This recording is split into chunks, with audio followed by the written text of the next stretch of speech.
बंद करो, बंद करो, बंद करो, भेदभाव बंद करो, बंद करो, बंद करो, भेदभाव बंद करो, देश तोड़ना बंद करो, नफरत फैलाना बंद करो, भेदभाव बंद करो, भारत तोड़ना बंद करो, भारत तोड़ना बंद करो।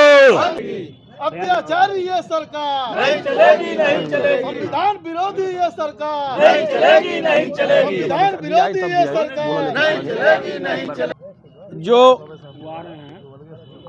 उत्तर प्रदेश सरकार के द्वारा आज आप लोग आइए इधर हिंदू मुसलमान के नाम पर लड़ाया जाना, जगह जगह मंदिर और मस्जिद की राजनीति करके भाईचारे को नफरत में फैलाया जाना, ये योगी सरकार के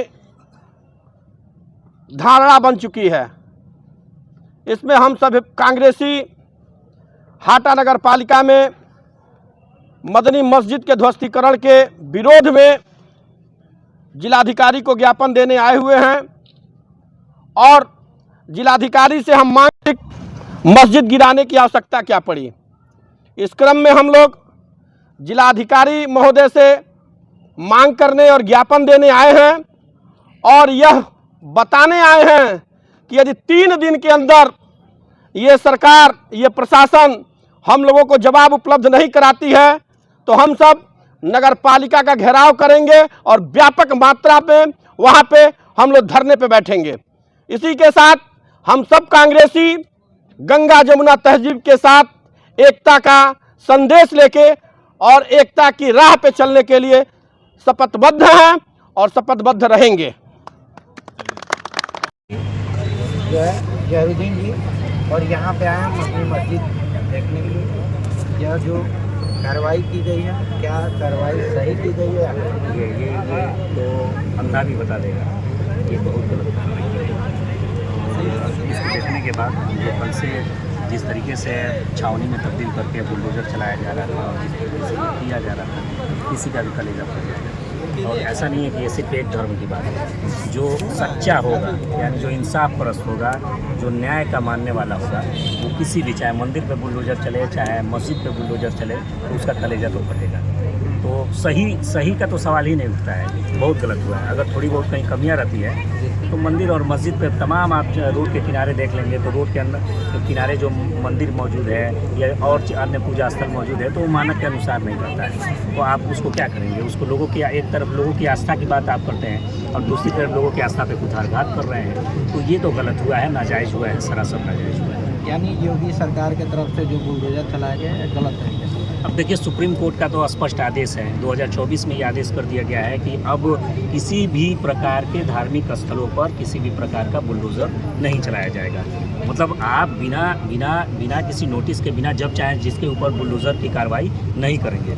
लेकिन अब एक पैसन बन गया है इस सरकार का, एक सिस्टम बन गया है। सिस्टम क्या बन गया है कि अपनी नाकामी को छुपाने के लिए टारगेट कर लीजिए एक कम्युनिटी को और टारगेट करके एक पे दिखाइए कि कार्रवाई कर रहे हैं, फिर चर्चा उसका कराइए, फिर उसके पीछे अपनी नाकामी छुपा लीजिए। विपक्ष के नेता भी हैं, मुस्लिम समुदाय से आते भी हैं। यहाँ इन मुस्लिम समुदाय के काफ़ी लोग आपसे मिले भी हैं, तो लोगों का क्या दुख और दर्द क्या है? देखिए, दर्द को बयान नहीं किया जा सकता है, सब्र है। अल्लाह ताला कहता है इन अल्लाह मास्साबिरीन, अल्लाह सब्र करने वालों के साथ। तो यहाँ के लोग, जो प्रशासन ने जाल फेंका था और प्रशासन जैसे चाहता था कि ये आवेश में आके कुछ गलत करेंगे, फिर हम तो जानते ही हैं कि सामने वाला जब मुसलमान रहेगा तो सीधे गोली मार देंगे, फिर उसके बाद से वाहवाही लूटी जाएगी और वोट बैंक बढ़ाया जाएगा। तो यहाँ के लोगों ने बहुत समझदारी से काम किया है। हमारे पास अभी भी कानून का दरवाज़ा है, कमेटी के जो इंतज़ामिया के लोग हैं, लीगल तौर पर क्या एक्शन लिया जाएगा, कैसे आगे की कार्रवाई होगी, उसकी रणनीति तय हो रही है। अच्छा, इस पर बताया जा रहा है कि नोटिस वगैरह जो चस्पा होनी चाहिए था प्रशासन के द्वारा, वो कुछ भी चस्पा नहीं हुआ, ये जल्दीबाजी में। देखिए, मैं मुझे जहाँ तक सुनने में आया है कि 8 तारीख को स्टे ख़त्म हुआ था और 8 तारीख के बाद से 9 तारीख को आनंद फानंद में कुछ लोग बता रहे हैं कि नोटिस चिपका के, फ़ोटो खींच के और फिर उसके बाद से नोटिस को निकाल दिया गया था। लोगों तक नोटिस पहुंचा कि नहीं पहुंचा, इसका ऑथेंटिक जवाब कमेटी के लोग ही देंगे। यानी कि नोटिस अगर जो चस्पा हुआ होता तो नोटिस दिखता भी भाई क्या चीज़ें अब क्या है कि आप अगर कोई गलत काम करना चाहते हैं तो आपके पास 1000 रास्ते हैं। आप कोई अपना प्लान बना के चले हैं कि इस जाल में लोगों को फंसाना है तो उसका 1000 रास्ते हैं। आप दिखा देंगे आप अपने अंदर कि हाँ हमने नोटिस चिपकाया था, फोटो खींच लिया, काम खत्म। अब उस नोटिस दूसरी कमेटी तक पहुंचा कि नहीं पहुंचा, ये भी तो सवालिया निशान है कि आपने जो नोटिस चिपकाया कि उसका फोटो ले लिया, उसको निकाल दिया, वो बाद में वो कमेटी तक पहुंची कि नहीं पहुंची, ये तो सवालिया निशान है ना। अब कमेटी को आपने टाइम ही नहीं दिया, 8 तारीख तक स्टे था, 9 तारीख को इतना आनंद फानन, वो भी मस्जिद के ऊपर बुलडोजर चलाने की ज़रूरत क्या थी। आप मौका देते, वो मौका तो आप देने के लिए तैयार नहीं थे। और जो कमेटी ने साहब, अभी हाजी साहब ने कल का उनका प्रेस कॉन्फ्रेंस आपने भी सुना होगा, हमने भी सुना था कि भाई अगर 31 डिसमिल के अंदर उन्होंने रजिस्ट्री लिया है और उसके अहाते के अंदर ही, बॉर्डर लाइन के अंदर ही मस्जिद बनाई है, तो फिर दूसरे की सरकारी ज़मीन में मस्जिद जाने का कोई सवाल ही नहीं उठता है। सरकारी ज़मीन में मस्जिद गई नहीं है। अब आप लगा दिए नक्शे के अनुसार नहीं, नक्शे के अनुसार पड़ौना से है ना, हाँ मैं भी पड़ौना से, पूरा पड़ौना साफ हो जाएगा। नक्शे के अनुसार किसी का घर नहीं मिलेगा, ना सांसद जी का मिलेगा, ना विधायक जी का मिलेगा, और ना बड़े बड़े जो होटल बनाए गए हैं, उठा के देख लीजिए, नक्शे के हिसाब से नहीं मिलेगा।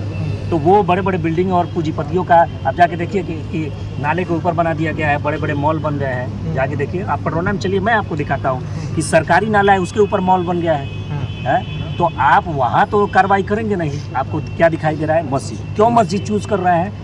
क्योंकि भाई कुंभ में भगदड़ लाशें छिपाने के लिए जगह नहीं मिल रहा था, तो अपनी नाकामी छुपाने के लिए ट्रंप हथकड़ी लगा के, जो अपनी बार ट्रंप सरकार कहते हैं तो हथकड़ी लगा के लोगों को भेजा था। तो ठीक है, ये दुख है और अल्लाह से इनकी अपनी लड़ाई लड़ रहे हैं, ईश्वर से अपनी लड़ाई लड़ रहे हैं, तो वही उसका फैसला करेगा। तो आपने सुना कि कह रहे हैं कि दुख का जो है घड़ी है, और जब ईश्वर और अल्लाह से लड़ाई लड़ रहे हैं तो वो खुद फैसला करेंगे। बाकी आपकी क्या प्रतिक्रिया है इस कमेंट बॉक्स में ज़रूर बताइएगा, और इस वीडियो को ज़्यादा से ज़्यादा शेयर करिएगा। धन्यवाद, जय हिंद। जिंदाबाद संविधान विरोधी ये सरकार नहीं चलेगी। संविधान विरोधी लोग मदनी मस्जिद की जो ध्वस्तीकरण हुई है उसी के विरोध में हम लोग ज्ञापन देने आए हैं माननीय जिलाधिकारी महोदय को। यहाँ 2 ऑप्शन है। पहला कि माननीय उच्च न्यायालय के आदेशा के अनुसार 382/222 आदेशानुसार क्या ऐसी आवश्यकता पड़ गई कि रात मस्जिद को ढहाना पड़ा। दूसरा कि जब वह मस्जिद जमीन उनके बैनामे की ज़मीन है, 29 डिसमिल ज़मीन में वो भी अपने 28 डिसमिल ही ज़मीन में वो अपना मस्जिद बनाए हुए हैं। किस कारण मस्जिद को गिराना पड़ा? 3 दिन के अंदर हम लोगों को यदि समुचित जवाब नहीं मिलता है तो हम लोग नगर पालिका का घेराव करने के लिए बाध्य होंगे। इसकी सारी जिम्मेदारी जिला प्रशासन की होगी। बस ऐसे कर लीजिए।